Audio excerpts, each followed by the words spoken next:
Capítulo 22. Así dijo Jehová: desciende a la casa del rey de Judá y habla allí esta palabra. Dios, hermanos, manda a Jeremías a ir a predicar directamente a la casa del rey. Ahora tenemos que entender que los textos de Jeremías son relatos proféticos y relatos históricos que ocurrieron, pero no están, por alguna razón, no están acomodados en un orden cronológico. Es decir, hermanos, el capítulo que leímos ayer era en tiempos de Sedequías, pero este capítulo hace relación a el rey anterior, el predecesor de Sedequías, que fue el rey Joacim. Entonces, tenemos que hacer esta observación y esta precisión para no revolvernos. Y es que la palabra de Dios no está acomodada, de hecho, en ninguna manera en un orden cronológico. Por eso es que usted puede leer pasajes como, ¿verdad?, el Pentateuco, y luego puede leer después el libro de Job y saber que Job se escribió antes que el Pentateuco. Y luego puede escuchar narraciones como Esdras, Nehemías, Esther, y esos libros históricos suceden antes que la historia de los reyes, bueno, suceden, perdón, después que la historia de los reyes que vienen más adelante, o que vienen, la historia a veces se brinca de un lugar a otro, pasado, presente, o los profetas no están en orden cronológico. Por ejemplo, tenemos los profetas mayores que son Isaías y Jeremías y Ezequiel, pero luego, hermanos, tenemos profetas que son profetas menores, que son preexílicos, es decir, que suceden sus ministerios antes que el de Jeremías, que el de Isaías. Por ejemplo, Jonás vivió mucho antes que Isaías, pero Jonás está después. Entonces, se puede fácilmente uno revolver si no sabe la cronología bíblica.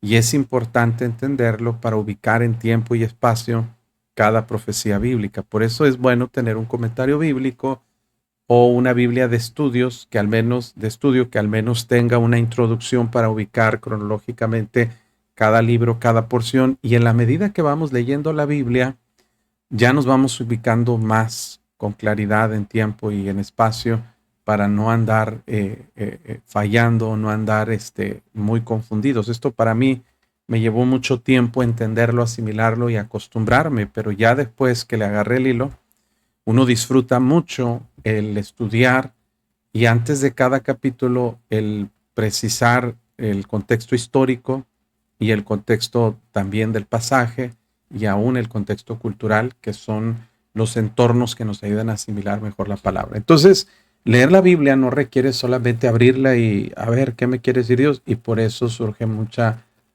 falsa información, mucha falsa doctrina, por sacar los textos de su contexto. Y la hermenéutica dice una máxima, que un texto fuera de su contexto no es más que un pretexto, y mucha gente lo usa para defender falsa doctrina. Entonces, ese es el problema, la ignorancia. Tanta religión es a resultado de ignorancia y una falta de conocimiento de la palabra de Dios. Pero este capítulo, capítulo 22, está siendo dedicado específicamente al rey Joacim, que es el rey que está en funciones previo a Sedequías. Y es importante asimilarlo y entenderlo. Dios manda a Jeremías para predicar al rey, porque antes de que llegara la deportación de Babilonia, pero recuerde que ayer leímos que a Sedequías se le anunció la tercera deportación, ya en el 586 antes de Cristo. Entonces, si ubicamos en un tiempo de cronología exacta, este capítulo 22 sucede, hermanos, unos 20 años, unos 15 años antes. Más precisamente, bueno, como 10 años antes, vamos a ubicarlo. 10 años antes, en el 595 antes de Cristo. 595 es el tiempo de la segunda deportación a Babilonia. Recuerden que hubo tres. En el 605 hubo el sitio de Jerusalén. Rey Nabucodonosor, ¿verdad? Se lleva cautivos a jóvenes. En la segunda incursión se lleva toda la gente rica y económicamente activa de la ciudad de Jerusalén y deja pura gente pobre. Ayer lo leímos, los textos históricos. Y en la tercera ya se lleva toda la gente y destruye el templo y destruye los muros y quema las puertas y deja la ciudad totalmente en ruinas. Eso es en el 586, que ayer leímos lo que iba a suceder en los tiempos de Sedequías. Pero vemos aquí, hermanos, que en el 500, no espero que no se revuelva con tantos números, pero en 595, 10 años antes, 11 años antes, Dios está dando una última advertencia al rey Joacim para arrepentirse, para corregir sus caminos y evitar que llegara la destrucción total de la ciudad de Jerusalén. Entonces Dios manda al profeta Jeremías para ir a predicarle al rey Joacim. Y esto es importante porque se señalan, hermanos, eventos y pecados que debían tratarse específicamente. Cuando Dios nos habla, Dios nos dice exactamente lo que Él quiere que nosotros resolvamos y arreglemos. Y mire, Dios no es un Dios que habla con enigmas o con cuestiones como la gente supone, ¿verdad? Místicas y muy profundas o con, ¿cómo le llaman? Como, sí, como mensajes ocultos o cifrados. No, Dios es claro. Hombre, Él te ha declarado lo que es bueno. ¿Y qué pide Jehová de ti? Solamente hacer justicia, amar misericordia y humillarte ante tu Dios. Cuando Dios manda predicar a Jeremías al rey Joacim, le dice específicamente, oye, palabra de Jehová, oh rey de Judá, que estás sentado sobre el trono de David, tú y tus siervos. El mensaje no era exclusivo para el rey, era también para los siervos, ¿verdad? Y tu pueblo que entra por estas puertas. El mensaje era general, pero se debía dar al principal responsable de guiar espiritualmente al pueblo a un avivamiento como lo era el rey Joacim. El rey Joacim, hermanos, era el que estaba ocupando ahora el trono de Judá y era aquel, hermanos, que era responsable de obedecer la palabra de Dios y guiar al pueblo, como lo había hecho su padre, en este caso el rey Josías, que vamos a ver aquí algo interesante acerca de Josías y vamos a ver algunos asuntos aquí importantes sobre el mensaje de Dios. Así ha dicho Jehová: haced juicio y justicia. Estas palabras, hermanos, que Dios utiliza para referirse a el rey de Judá, haced justicia y juicio, y justicia es la palabra mishpat. La palabra mishpat, hermanos, se refiere a principios bíblicos de la ley, cosas que Dios ordena y que Dios manda que se hagan, lo que es justo delante de Dios. Juicios son mandamientos de Dios, son principios bíblicos. Haced justicia y luego dice y juicio, la palabra mishpat y la palabra juicio y justicia. El sedeká habla de hacer lo correcto, lo que es. Entonces, juicio es mishpat, que son principios y mandamientos bíblicos, y justicia es la palabra sadeká, que significa hacer lo que es recto, derecho, es decir, sin desviarse. A eso se refiere la rectitud, hacer lo que es justo, lo que es honesto y lo que es agradable ante los ojos de Jehová.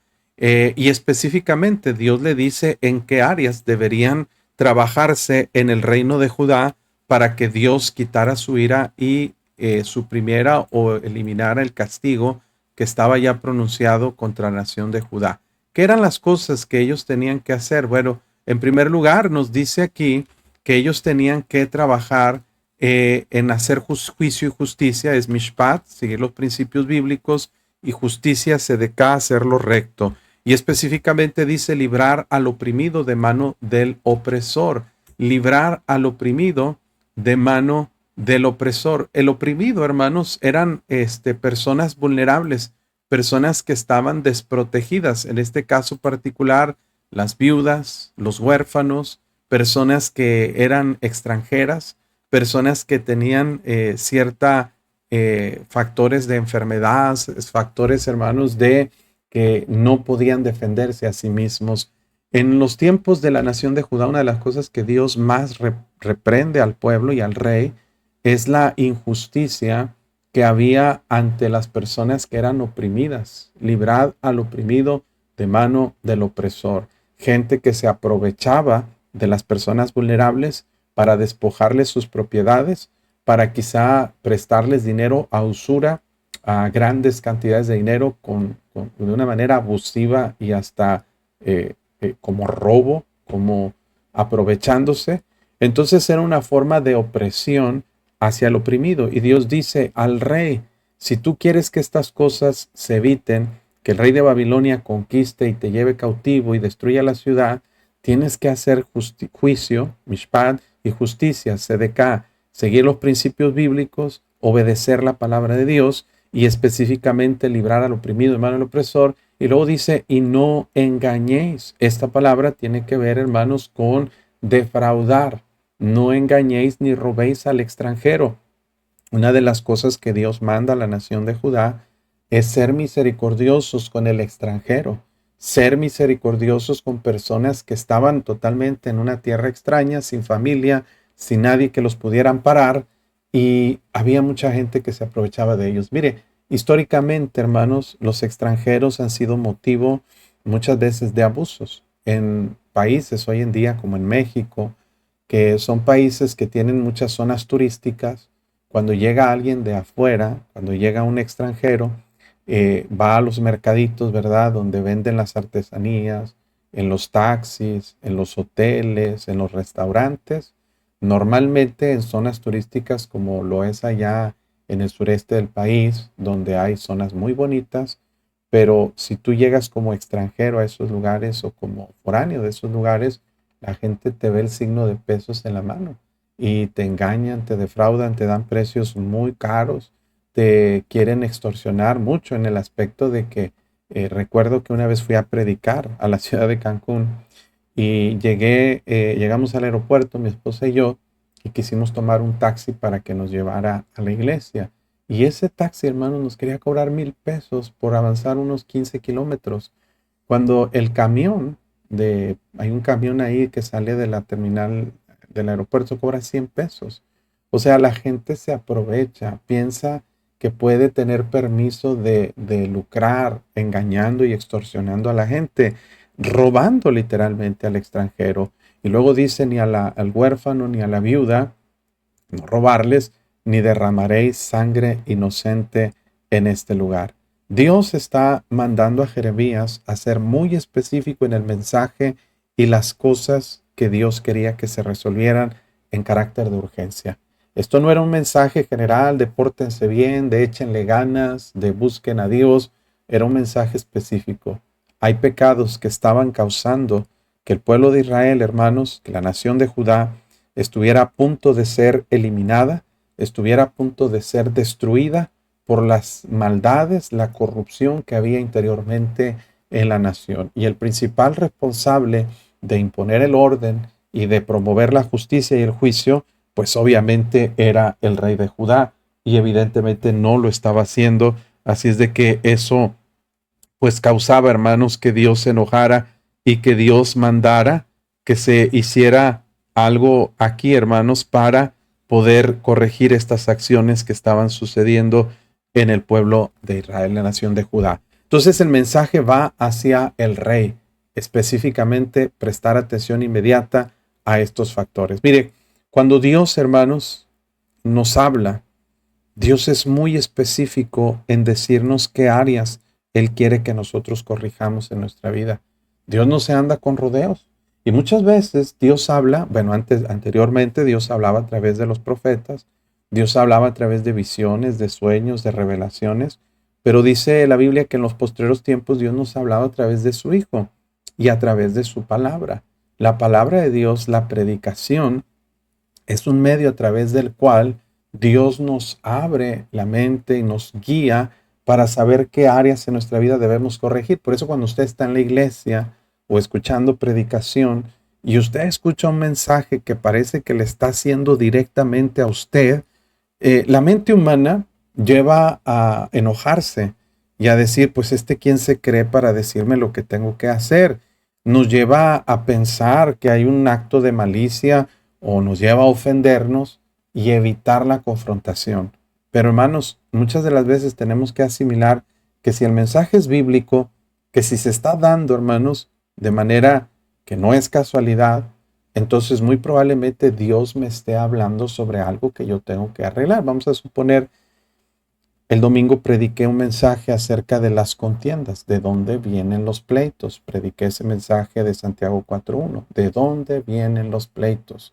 Bueno, el mensaje temático fue muy específico en enseñarnos, que ya había enseñado aquí también cuando estudiamos Proverbios, cuáles son las causas que originan contiendas o pleitos.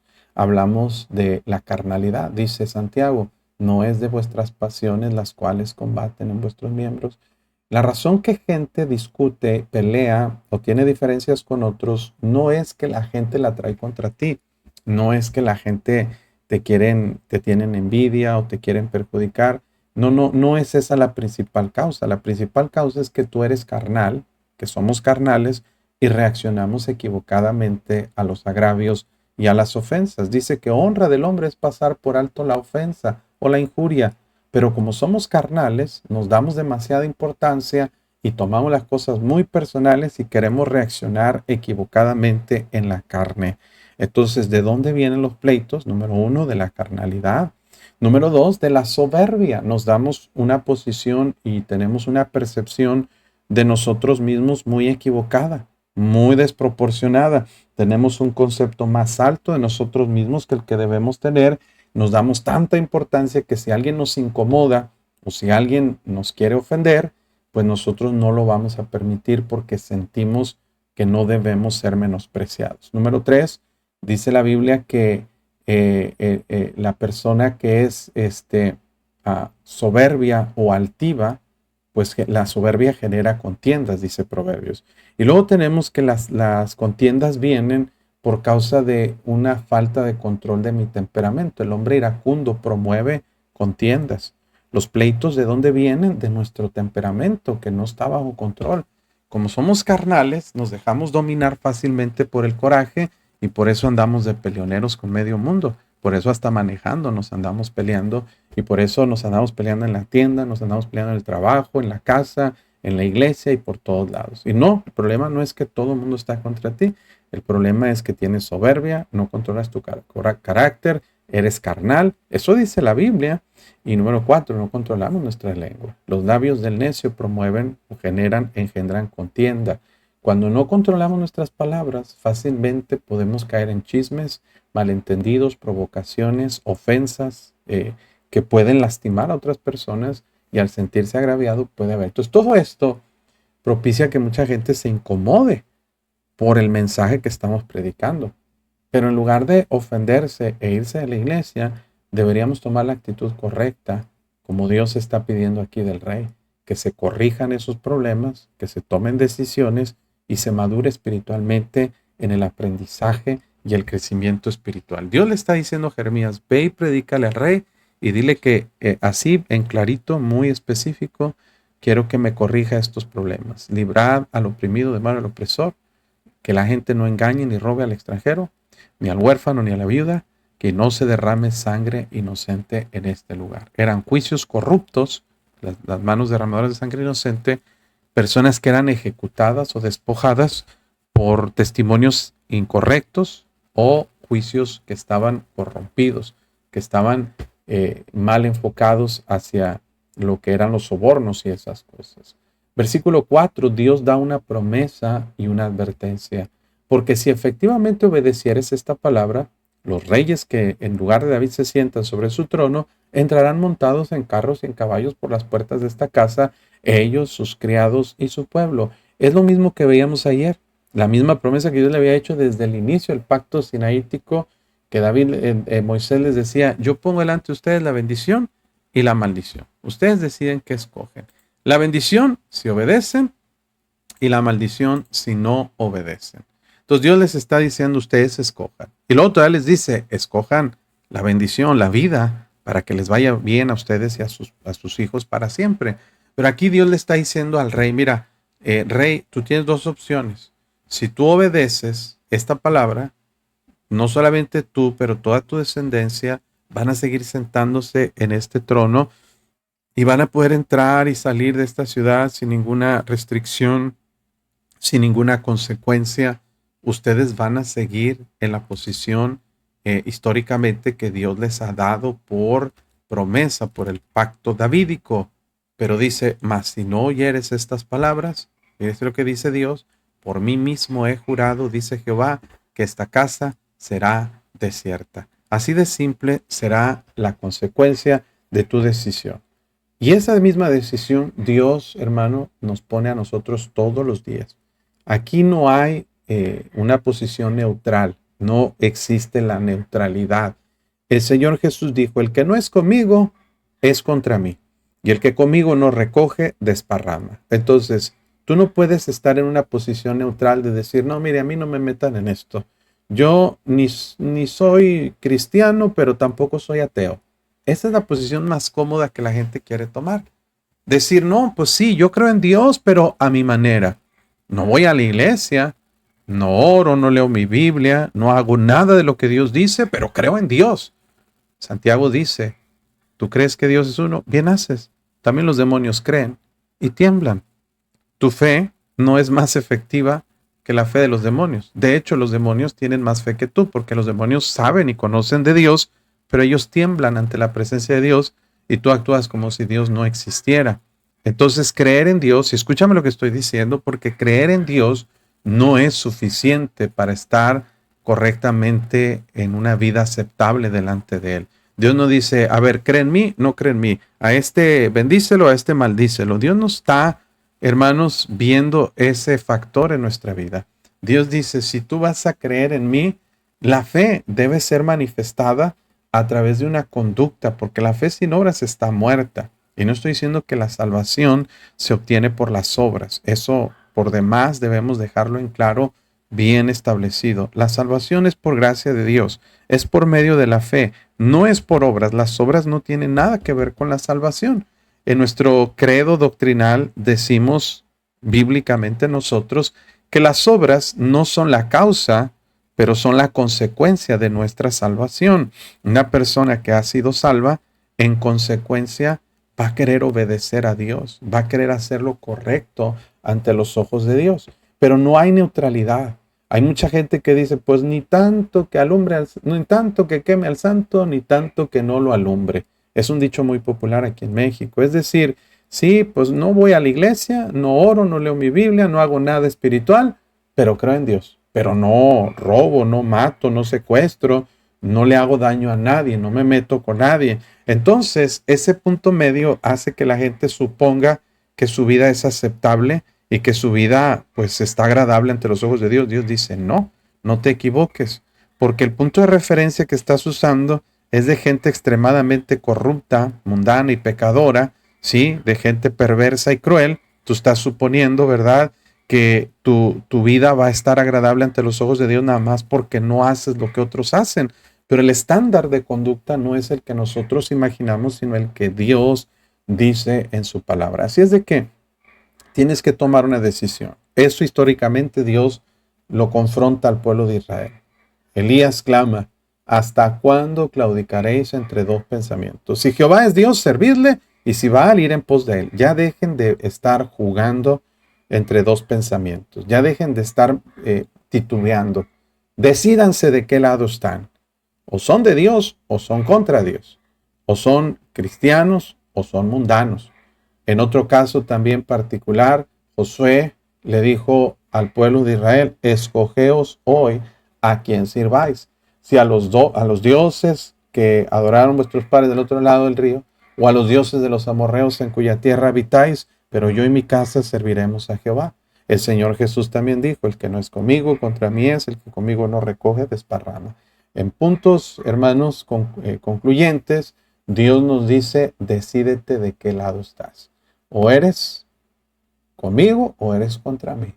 O eres cristiano o eres mundano. No hay nada peor que la indiferencia y la imparcialidad en este asunto. Porque la no acción es una acción. Es decir, el no hacer nada es como estar en contra de Dios, es ser enemigo de Dios. Si tú oyes, dice Dios al rey de Judá, yo voy a dejar que ustedes sigan en su línea, en su legado y en su línea real a seguir siendo y gobernando la nación de Judá. Yo voy a librar al pueblo de Judá, pero si no me oyeren, esta tierra va a quedar desierta y lo que viene es peor, porque así ha dicho Jehová acerca de la casa del rey de Judá, o así. Como Galaad eres tú para mí, y como la cima del Líbano. Sin embargo, te convertiré en soledad y como ciudades deshabitadas. Hermano, los dos lugares más bonitos y más preciosos que podía mencionarse en el tiempo bíblico del siglo 7 antes de Cristo era la ciudad de Galaad. Ahí Galaad era una zona muy, muy hermosa, muy fructífera. Se hacía ahí un bálsamo que era medicinal, y la cima del Líbano, que tenía, ya lo había mencionado previamente, que eran campos o montañas, que en la cúspide se guardaba un depósito ahí de nieve que por la altura, hermanos, se hacía ver un paisaje hermoso. Y Dios dice, para mí eres lo más hermoso que hay. Eres como Galaad, como un campo fructífero, como la cima del Líbano, como una postal de esas famosas de Suiza y pasajes que son paradisiacos. Dios dice, para mí eres algo con mucho valor, con mucho aprecio, pero dice, sin embargo, te convertiré en soledad y como ciudades deshabitadas. Y esta analogía, esta metáfora que el Señor está usando a través de Jeremías, describe gráficamente cómo Dios va a tratar al pueblo en consecuencia a cómo el pueblo trata a Dios. Es decir, lo que tú haces con mi palabra, yo lo voy a hacer contigo. Lo que tú tomas en consideración de lo que yo te mando es lo que yo voy a considerar acerca de ti. Prepararé contra ti destruidores, cada uno con sus armas, cortarán tus cedros escogidos y los echarán en el fuego. Dios está usando la analogía de un bosque muy encumbrado, de un bosque muy fructífero que llega a ser desolado por causa de una tala descontrolada, de una tala totalmente, hermanos, con fines destructivos. Y esto pues hacía una deforestación de este bosque que alusivamente o poéticamente Dios describía a la nación de Judá como la cumbre del Líbano, como un lugar lleno de árboles. Los cedros del Líbano eran, hoy son hasta hoy en día, los árboles más antiguos que hay sobre la tierra. Inclusive en la bandera del Líbano usted puede encontrar un cedro allí como logo oficial, como emblema de lo que es la nación del Líbano. Algo precioso, algo muy, muy frondoso. Y Dios dice, mira, no importa qué tan arraigados, antiguos y fructíferos sean y frondosos estén, cuando el juicio de Dios viene, eso no sirve de nada, porque yo voy a preparar. Y la palabra preparar tiene una connotación, hermanos, religiosa, porque la palabra es la palabra que se usa para santificar. Prepararé, dice aquí, estamos en el versículo 7 y quiero mencionarles cuál es la palabra que Dios está usando. La palabra kadash o kadosh es santo. La palabra santo significa santificado. Literalmente santificado es algo que se aparta exclusivamente para Dios. Yo voy a santificar. Cuando el ejército de Judá o de Israel salía para combatir a los paganos, hermanos, los soldados tenían que prepararse, santificarse, tenían que, y vemos varios pasajes donde limpiaban, dice así de manera emblemática, limpiaban sus vasos, sus cuerpos, se santificaban para buscar el favor de Dios y al ir a la batalla estar en gracia con Dios para que Dios les usara para cumplir su propósito y ganar la batalla. Ir a pelear para un soldado era arriesgar su vida. Por lo tanto, hermanos, tenían ellos que asegurarse que la presencia de Dios estaba con ellos para librarlos.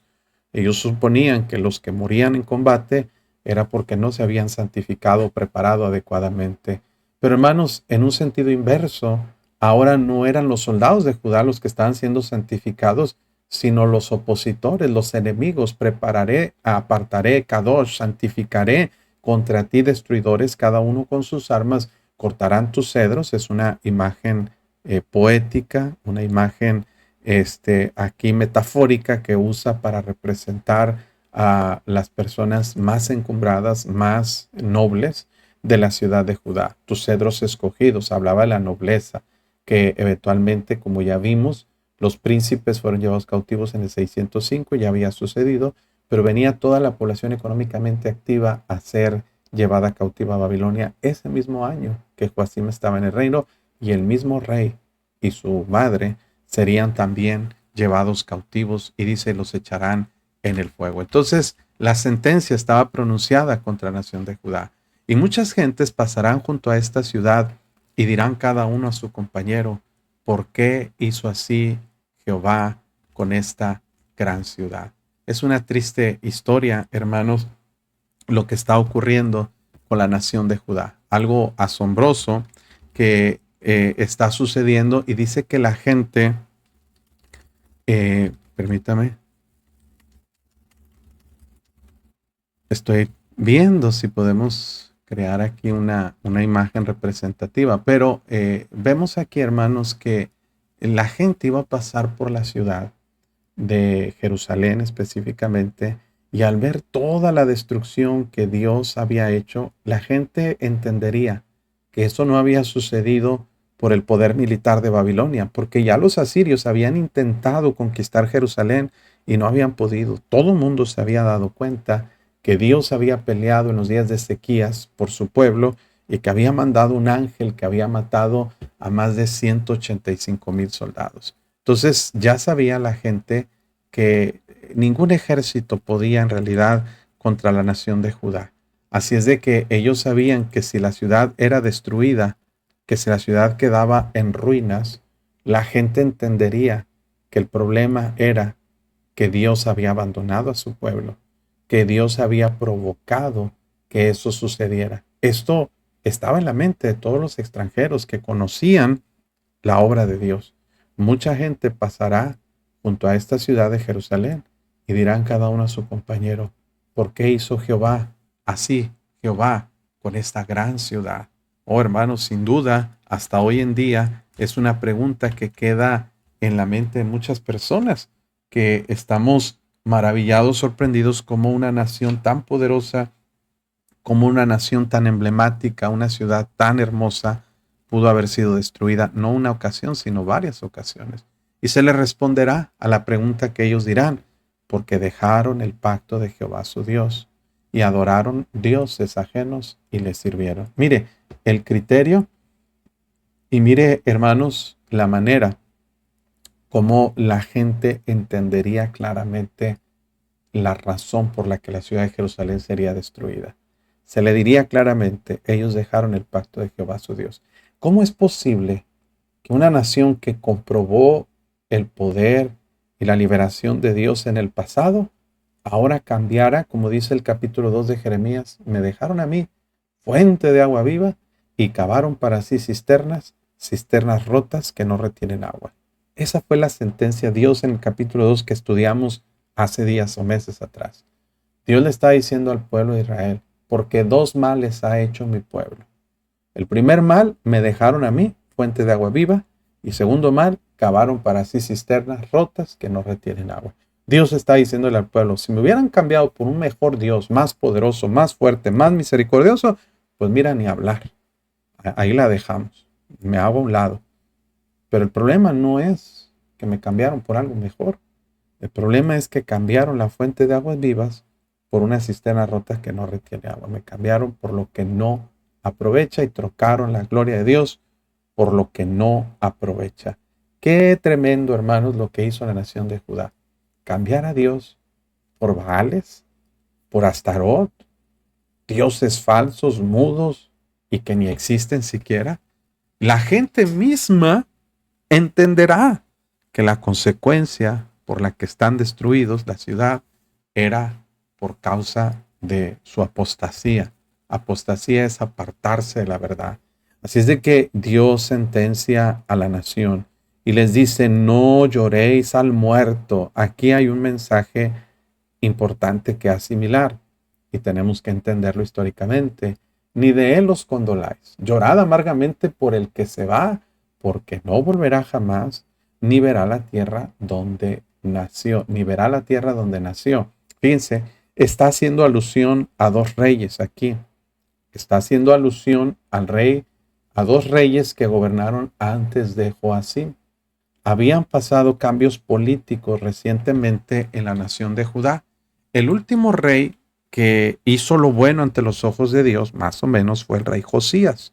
Josías trajo reformas al pueblo, a la nación de Judá, quitó ídolos, encontraron el libro en la casa de Jehová, el sacerdote Hilcías, fueron a consultar a la profetisa Hulda, se quebrantaron, lloraron, ayunaron, trataron de más o menos hacer lo correcto.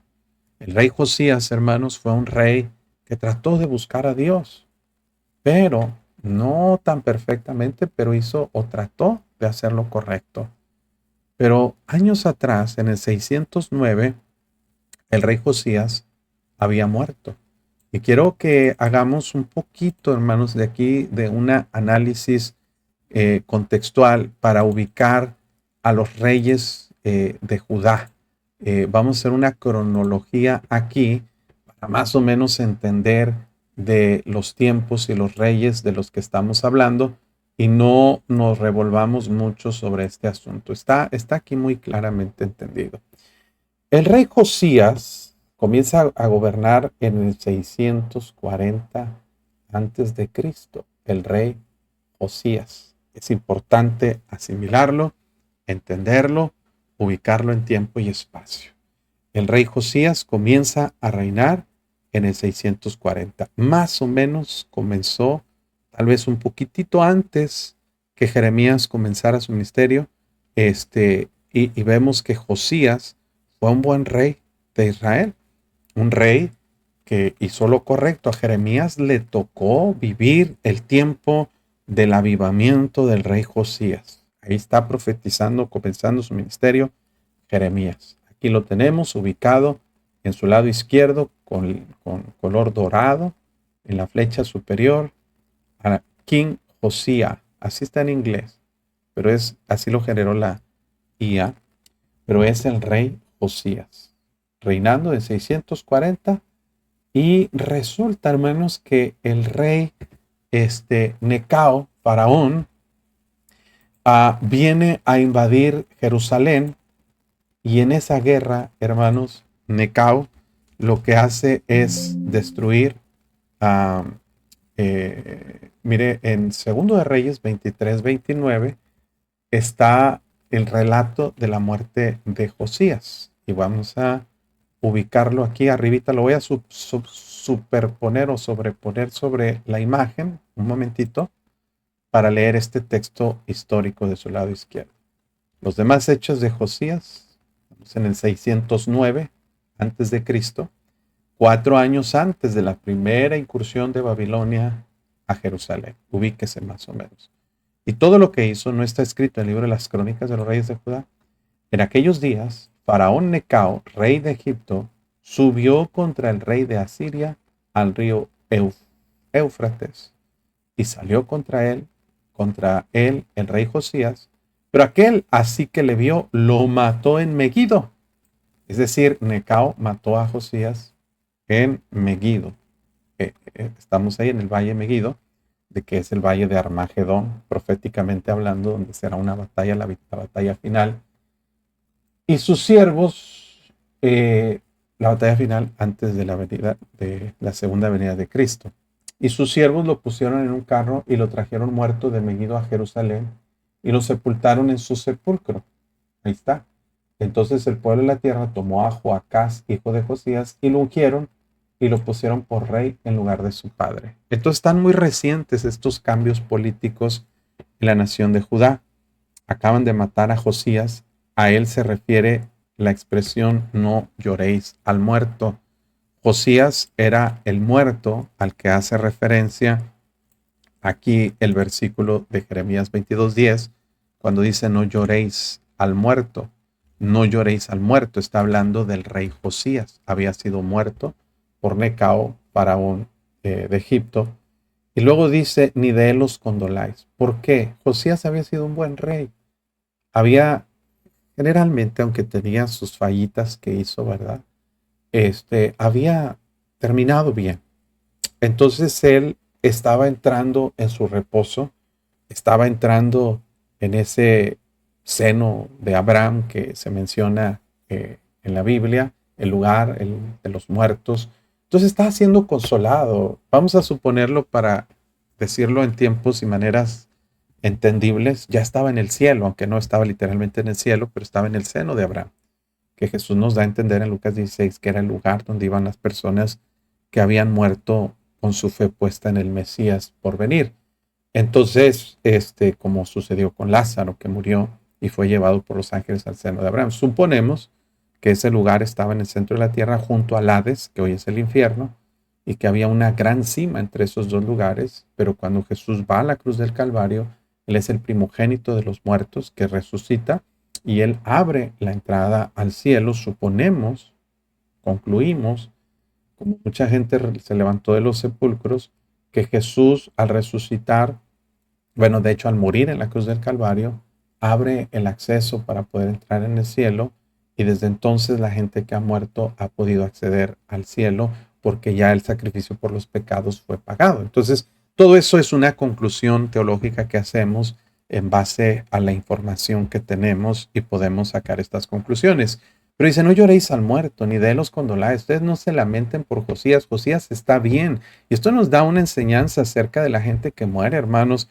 A veces nosotros vemos como una tragedia la muerte y pensamos, pobrecito, se murió bien joven. O cómo Dios permite que un bebé muera. Hermano, un bebé que no conoce el pecado, que no conoce el mundo y el sufrimiento de este mundo perverso y cruel, es más afortunado que todos nosotros que tenemos que pasar un proceso de pecaminosidad, de alejarnos de Dios, de condenación y consecuencias de estar atados a un cuerpo de pecado. Como decía Pablo, ¿quién me librará de este cuerpo de muerte? La perspectiva humana es culpar a Dios por la muerte de inocentes, por la muerte de niños y personas que fallecen, pero desde la perspectiva de Dios, estimada es a los ojos de Jehová la muerte de todos sus santos. ¿Por qué? Porque a veces no entendemos que la muerte no es algo negativo, sino algo positivo, aquel que está bien con Dios. Por eso Pablo decía, para mí el vivir es Cristo y el morir es ganancia.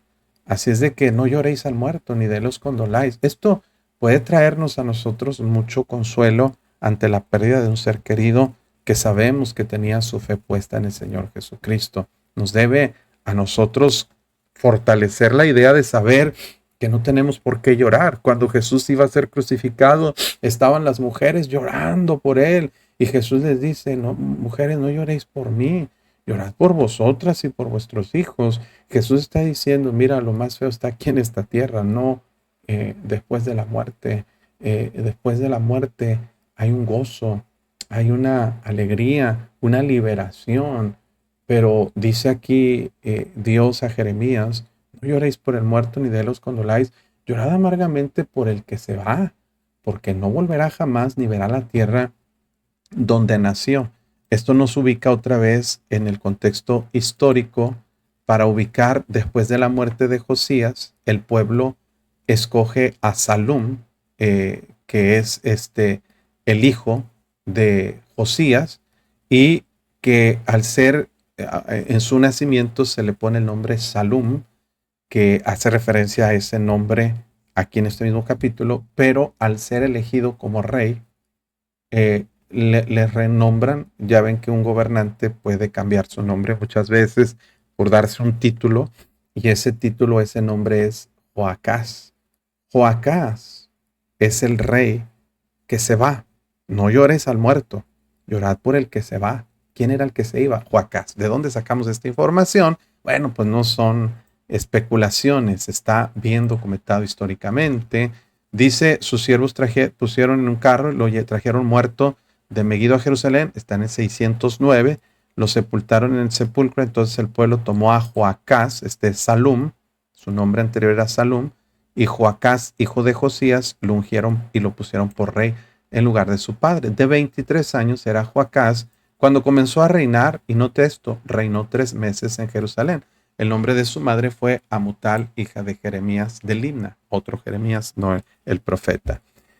Y él hizo lo malo ante los ojos de Jehová.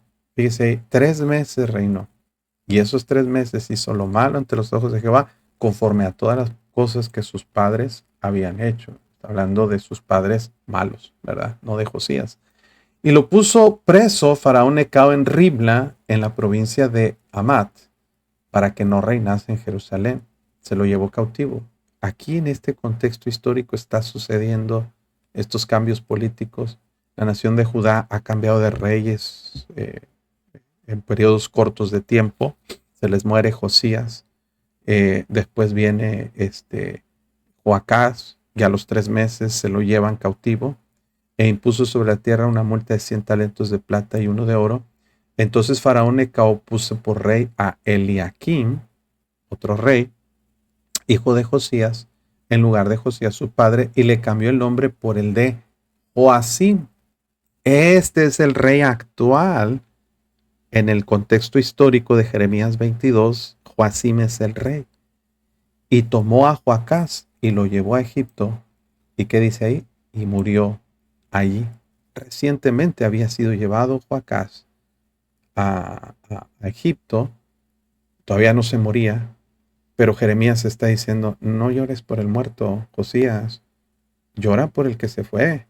Porque ese que se fue nunca va a regresar. Se va a morir allá en Egipto y le va a ir mal. Era el rey que había sido destituido por los egipcios, por Necao, y había sido llevado cautivo. Y Joacim pagó a Faraón la plata y el oro, pagó a Faraón la plata y el oro, más hizo avaluar la tierra para dar el dinero conforme al mandamiento de Faraón, sacando plata y oro del pueblo de la tierra, cada uno según la estimación de su hacienda, para darlo a Faraón Necao. Entonces Joacim, espero que no se me pierda, hermano, porque todo esto está interesante, pero tiene que poner atención para no perderse en la historia, porque estamos explicando gráficamente historia bíblica y ya se me está yendo gente, ya bajó la audiencia, como que gente dice, ay, esto está muy aburrido, esto está pesado, ¿quién lo va a entender? ¿A quién le interesa? Bueno, el que quiere aprender va a interesarle, pero bueno. 609 a.C. toma reinado Joacás, Necao lo trae cautivo a Egipto y nunca regresa. Aquí dice Jeremías, nunca volverá. Entonces no lloréis por el muerto, dice llorad por el que se fue, nos dice el versículo, porque por el que se va, porque no volverá jamás, ni volverá, ni verá la tierra donde nació. Entonces la Biblia nos explica en el contexto histórico que así sucede. No regresa Joacás. Entonces, hermanos, se pone como rey a Conías, que se le pone el nombre de Joacim. Joacim, ¿ok? ¿Ya lo entendieron o lo volvemos a explicar? Vamos adelante, ¿ok? Porque así ha dicho Jehová acerca de Salum, hijo de Josías, rey de Judá. Salum es Joacás, hijo de Josías, rey de Judá, el cual reinó en lugar de Josías su padre, y que salió pasado de este lugar, Jeremías dice, no volverá más aquí. Entonces, todavía no moría Joacás, todavía estaba vivo, pero tal vez ellos esperaban que de alguna forma regresara a gobernar, o que Dios lo liberara de Egipto. Pero Dios le dice a Jeremías, no, no va a regresar. Para que sepas de una vez, ella se va a morir y no volverá más aquí, sino que morirá en el lugar a donde lo llevaron cautivo, Egipto, y no verá más esta tierra. Ahí está la sentencia bien promulgada, y como profeta Jeremías estaba empeñando su palabra de profeta de que Dios le había dado el mensaje, y si este mensaje no se cumplía era sentencia de muerte para él. Entonces, no era un mensaje dado a la ligera. Hoy en día hay muchos que se llaman profetas y dice, Dios me reveló que habrá prosperidad para ti. Mensajes muy genéricos y mensajes muy poco específicos. Veo un futuro glorioso para ti. Eres un mentiroso. No ves nada. Lo que pasa es que quieres impresionar, o eso ya no existe hoy en día. Jeremías fue muy específico con nombres, detalles y todo, y sus mensajes debían ser cumplidos.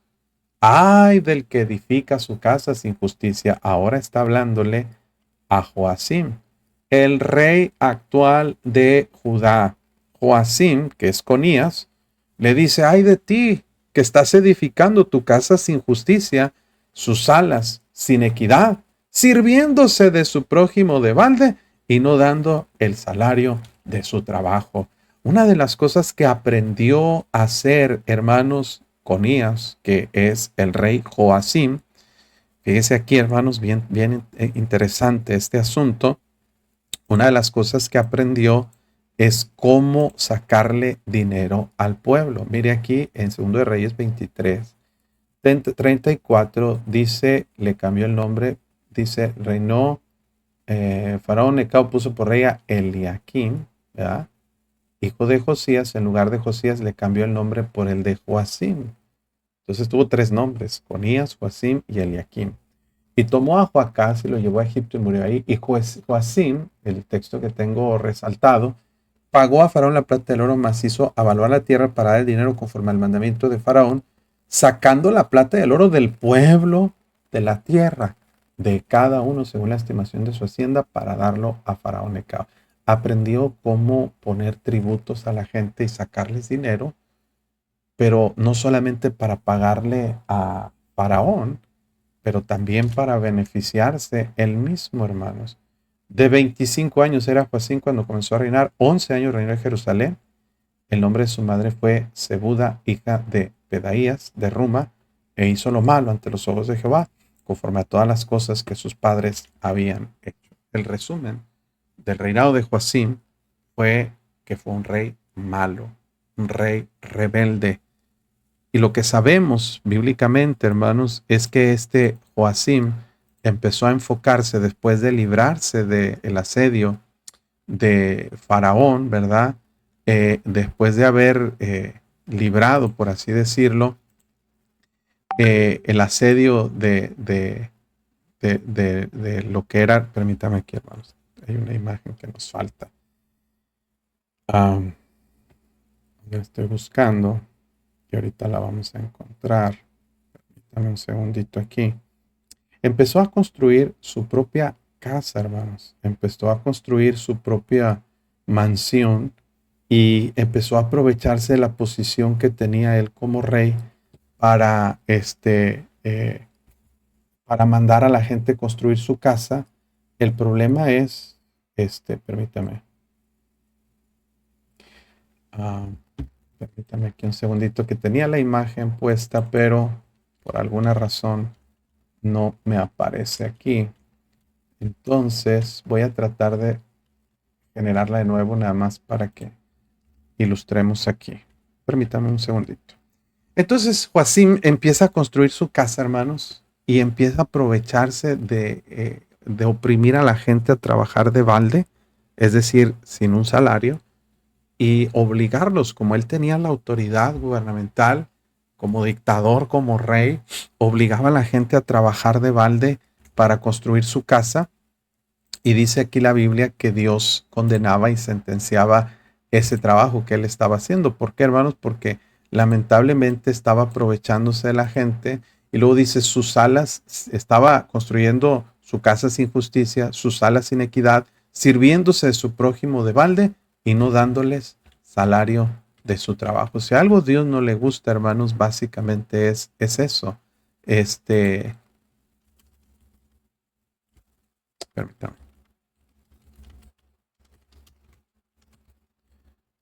Porque me generó una equivocada. Entonces, hermanos, él estaba aprovechándose, haciendo a la gente trabajar gratis sin darles un salario.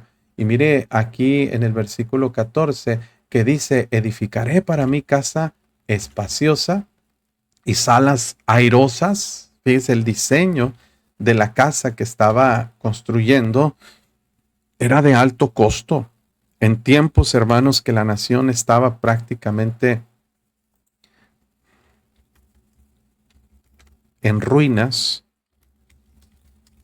Estoy dándole instrucciones, pero aquí la inteligencia no sabe, no es tan inteligente, hace otra cosa totalmente diferente.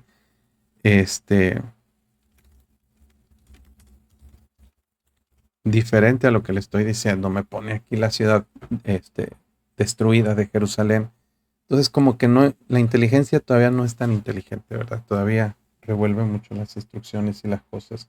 Pero bueno, Joacim estaba construyéndose una casa, hermanos, aprovechándose de la condición del pueblo que estaba totalmente desierta, totalmente el pueblo estaba en ruinas económicas y aún así Joacim se estaba aprovechando de la gente, se estaba aprovechando de su posición como rey y los estaba obligando a trabajar, hermanos, sin un salario.